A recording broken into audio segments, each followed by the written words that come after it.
Thalassaemia যখন একটা রোগী ডায়াগনোসিস হয়, আ সেটা মেজর হতে পারে, মাইনর বা ক্যারিয়ার হতে পারে। হওয়ার পরে তাদের কিছু দায়-দায়িত্ব থাকে।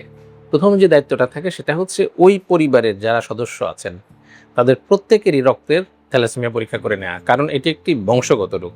দেখা যাচ্ছে যে অনেকেরই হয়তো স্বাভাবিকভাবে সে স্বাভাবিক জীবনযাপন করছে, কোনো অসুস্থতা নেই, কিন্তু সে হয়তো থ্যালাসেমিয়ার জিন বহন করছে। তো যে থ্যালাসেমিয়ার জিন বহন করছে সে কিন্তু থ্যালাসেমিয়া মাইনর বা ক্যারিয়ার।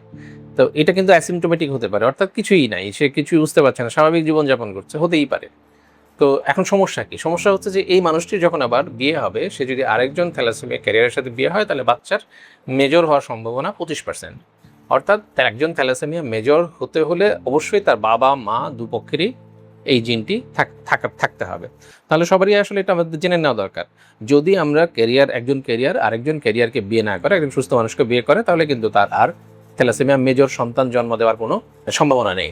তার মানে বিষয়টা হচ্ছে যে আমাদের নিজেদের স্বার্থে, আমাদের পরবর্তী প্রজন্মের সুস্থতার স্বার্থে কিন্তু আমাদের সবাইকেই জেনে নিতে হবে যে তার থ্যালাসেমিয়া ক্যারিয়ার কিনা। তাহলে কি করতে হবে?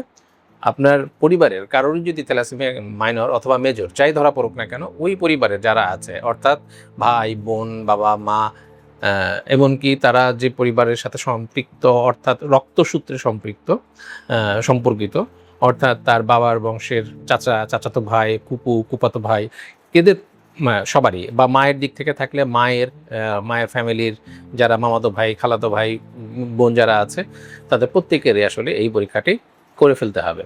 সেটা হচ্ছে হিমোগ্লোবিন ইলেক্ট্রোফোরেসিস এবং সিবিসি। এই দুটো পরীক্ষা করলে আমরা বুঝতে পারবো যে তার থ্যালাসেমিয়া আছে কিনা, বা থাকলে সেটা তাকে কোনো এফেক্ট করছে কিনা, বাট মাইনর নাকি মেজর। মাইনর হলে তার কোনো ওষুধ খাওয়ার প্রয়োজন আছে কি নেই সেটা, বা মেজর হলে তার চিকিৎসাটা কী হবে সেটাও কিন্তু তখন আপনারা জানতে পারেন। মেজর হলে তো এটা মেজরই, আর মাইনর হলে কিন্তু আমাদের একটা চিন্তার বিষয় থাকে যে তাকে আসলে কোনো ট্রিটমেন্ট দিতে হবে কিনা, বা আদৌ কোনো প্রয়োজন আছে কিনা। তাহলে আমাদের দায়িত্বটা কি দাঁড়ালো? আমাদের দায়িত্ব হচ্ছে পরিবারের কারো যদি থ্যালাসেমিয়া যদি ডায়াগনোসিস হয়, সেটা মেজর হোক বা মাইনর হোক, ওই পরিবারের সাথে সম্পর্কিত সকলেরই রক্ত পরীক্ষা করে ফেলা এবং হিমোগ্লোবিন ইলেক্ট্রোফোরেসিস করে প্রত্যেকেরই জানা দরকার যে সে থ্যালাসেমিয়ার ক্যারিয়ার কিনা।